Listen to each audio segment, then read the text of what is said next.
Barbarian Horde, your main man returns, and today I bring you tidings in the name of Zal Shambrel. Forgotten Realms, remembered. We're talking about Bane. Now, in the Forgotten Realms, Bane is very, very interesting for a number of reasons. Bane initially starts off as a mortal, so he becomes an apotheosis, a mortal who ascends to the rank of divinity, in this case, godhood. He, along with Baal and Merkel, take power from the old god of death, Jurgal, and he is ascendant, so he has an understanding and an idea of what it is to be human. This is it can provide interesting. Forgotten Realms as apotheosis, way too much. There are way too many people, left, right, and center.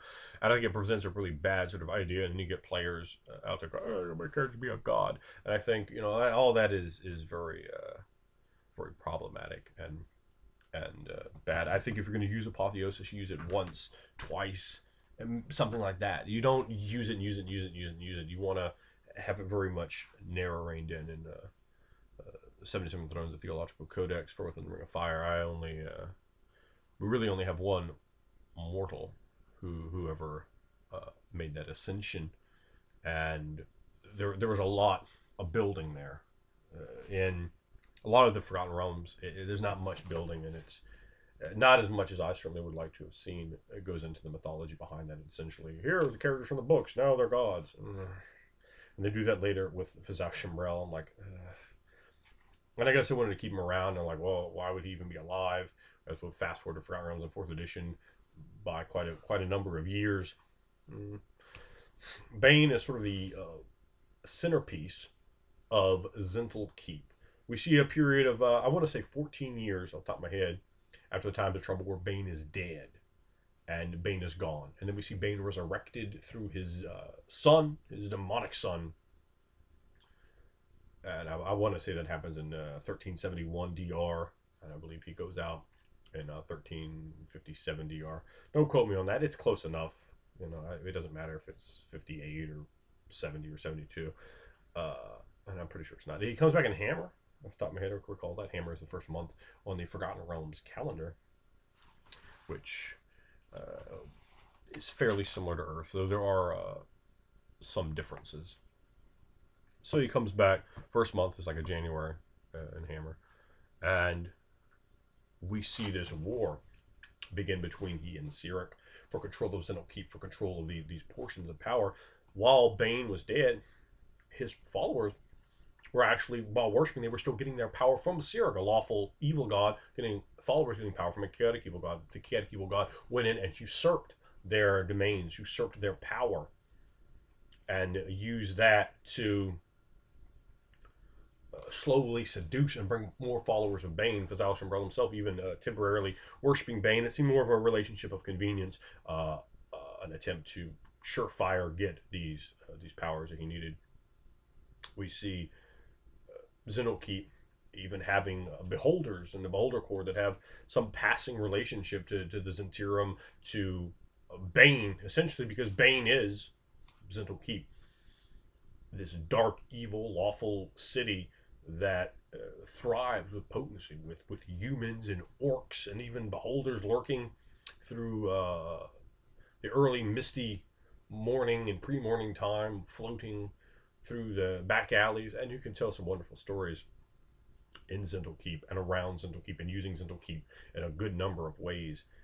Followers of Bane, though, in this interim time, post-time troubles, you can tell some really wonderful stories, because they're out there, they're fighting, they're slipping their power. You can have it slowly ebbing away as they themselves are fighting against followers of Cyric, as Cyric is usurping the position rightfully held by the strong fist, the spiked gauntlet of Bane.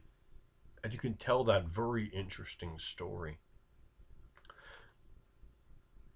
And it makes it for a wonderful time period to slide them into that player character role. Bane can be problematic for a player character to worship and be in your group. Bane can also make an excellent protagonist in this story, where the odds are so heavily stacked against him. No one else trusts them. Sort of like, you watch professional wrestling, that bad guy back in the 80s, it just turned. It's like, oh no, that's Arn Anderson. We know what Arn Anderson's about. But wait, what he did last week to Ollie Anderson, I don't know. Can we trust that man? Can we trust that man, Bob Connell?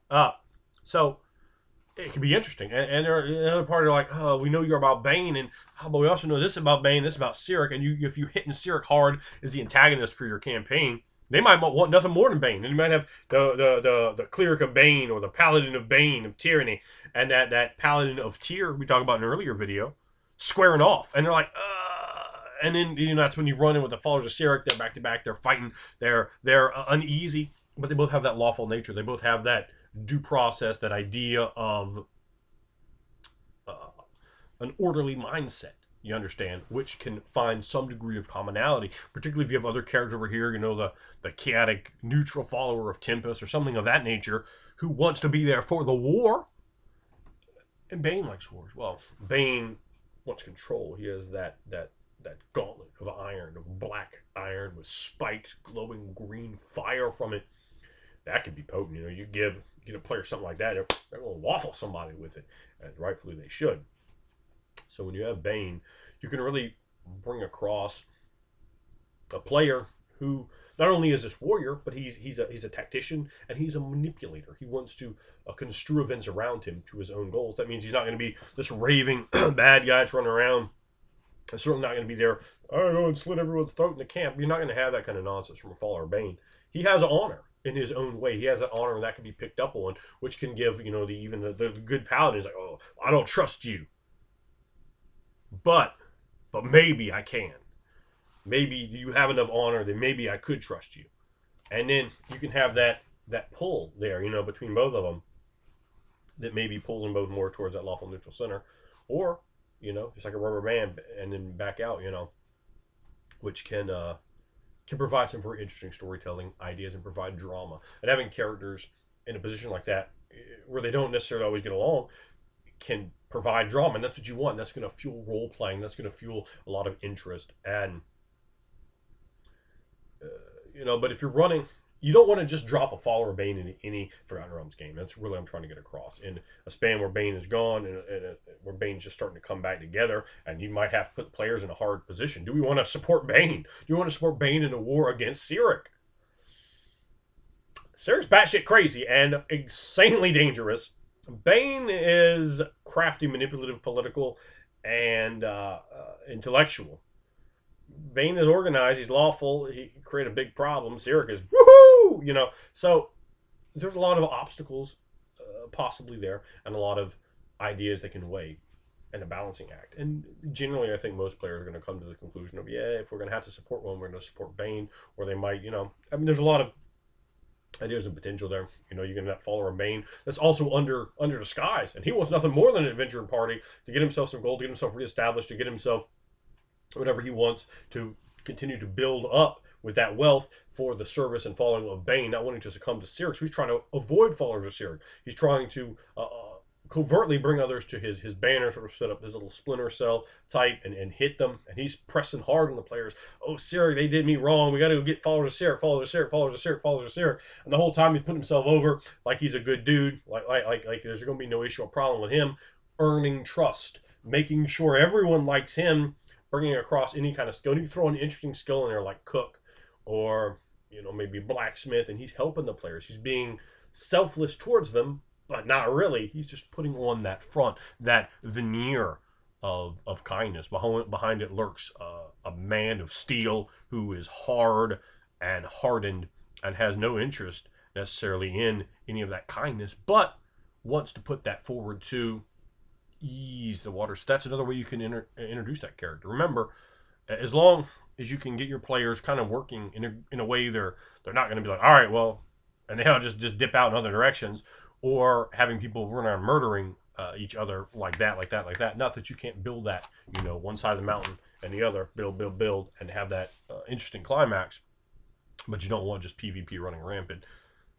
But in a situation like that, that character's all invested in. He wants to bring it that way. And then if you go okay and you bring another couple players with issues with Cyric, they've had issues in the past, problems, boy, you're right off there to a good deal. You got the cleric of Bane over here, and he's undercover, and he might not even have clerical magic at this point because Cyric's not going to grant it to him.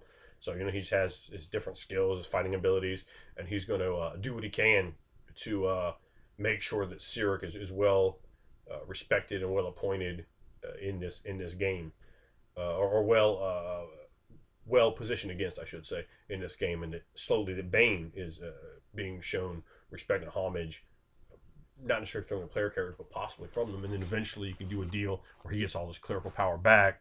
You can hook him up. And so different ways to really get the character a lot of interest. Someone who worships a god that's dead, or worships a god that they think maybe could come back, having seen those sort of things happen, can provide a wonderful story, a wonderful campaign, and a tremendously interesting character. So those are all things that I strongly suggest doing. In Zhentil Keep, there's a big faction splintering between the clergy and the wizards, with this orthodoxy and heterodoxy, where the wizards are slowly getting more and more powerful, and they're like, no, we're going to have authority in this church, and the priests are like, no, of course we have authority, and that can provide another internal issue. You can drop the Beholder Core in there, you can drop the military arm of Zhentil Keep in there. There's so much you can do with Bane. You can use Bane as a big baddie, an antagonist to your campaign, where assassins and spies from Zhentil Keep are constantly harassing and causing problems to the player characters and those that surround the player characters, their allies, their towns, so forth. And always a threat of war from Bane, organized militant, with pole arms and crossbows and bows and swords and black armor with a yellow Z on it. I like to have Bane has like a big green, like sickly sort of almost fluorescent green sort of inner workings into their capes. They got the black morning stars of death and pain. And they can be tempting too. I had a deal where we're running Forgotten Realms, and Fazal Umbrella himself is appearing, and their characters are going to Zhentil Keep and doing X, Y, and Z that has, just events of the game. Fazal Umbrella sees one of the player characters who is a halfling, and he sees a lot of potential in this guy. He sees that this guy could be a wonderful inroads to essentially, enslaving more halflings into the doctrine of Bane and more individuals as well. The guy's a priest, and he almost pulled the moon in there, like almost, and he would go, and then he would pull back, and he would go, and he would pull back, and he got this ring. It was like a holy symbol of Bane, like all intricately put on a ring.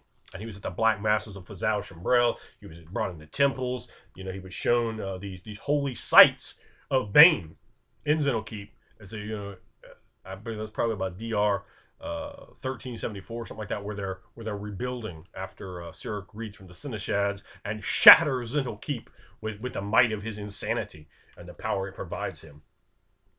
So that is some of the things you can do with Bane, and Bane has a tremendous amount of potential. And at his core, I always sort of look at Bane as a bit of a human supremacist, a bit Hitler-like, as also Fazal Umbrella has been called at times. This god of tyranny, and he is called the Black Lord. What else do we have? Any other names over here? The Black Lord, the Black Hand, the Lord of Darkness. I don't know about the Lord of Darkness. I think that's a bit misplaced there, if I'm to be honest with you. Lord of Darkness, particularly if you have Shar. I mean, Shar's darkness, right? So I'd X that one off. I wouldn't recommend using that. He's not a Lord of Darkness. There's nothing really darkness. He's a bad guy. He wears black. He's got the black cowboy hat on, but he's not really darkness, I don't think. Symbol. Let's have a bit of a look at that. So you can see that this is the 3rd edition Faith and Pantheons. We also have Adventure right here in front of us. There are a number of good Forgotten Realms books. Bane is lawful evil. I think we've talked about that. His portfolio is strife, hatred, tyranny, fear. He has a lot of possibilities there for if you want a tyrannical bad guy who can manipulate and plot and has a warlike mind. He can provide a lot of interesting opportunity. In a lot of ways, very similar to Ares, and I think you can sort of draw some more information off Ares to maybe take Bane and modify him and change him around a little bit. He was, of course, human at one time. With a number of apotheosis that you have in Forgotten Realms, I think that can be a bit of a problem. But you can kind of use that too to go, oh, look how great he is, how much he can assert his will upon others and dominate them. Once he was a man, now he is a god, the god, and we shall follow in his stead as apt and proper worshippers of Bane. Remember, I'm your main man. Follow me, Twitter, your main man _RPG. Let me know what you guys think of the series. If there are any particular gods you want me to get into for the Forgotten Realms, I'm happy to add them to the list. And I will talk to you next time.